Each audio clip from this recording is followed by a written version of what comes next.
শর্তটা হচ্ছে এই বেলুনটা দিয়ে এই ইয়েটাকে নড়াইতে হবে, পেন্সিলটাকে নড়াইতে হবে, কিন্তু এই বেলুন এর সাথে টাচ করা যাবে না, ওটার সাথে টাচ করা যাবে না।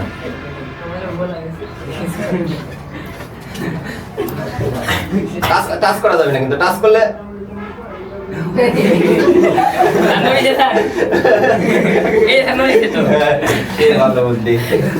সহজ নড়ে যাচ্ছে। আর কেউ অভিজিৎ না, হাত দিয়ে ঘোরাইলে তো হবে না, শর্তটা এটাতে নড়াইতে হবে, ঠিক আছে? কিন্তু এই যে বস্তু শুধু নড়া ফেলছে না। অভিজিৎ আসো, অভিজিৎ আসো।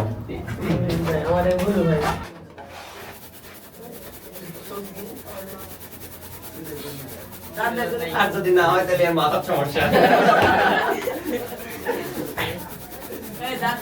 বোঝা যাবে তার মাথার শক্তি আছে না নাই, তাহলে এর মাথায় সমস্যা, যে মাথায় শক্তি নাই।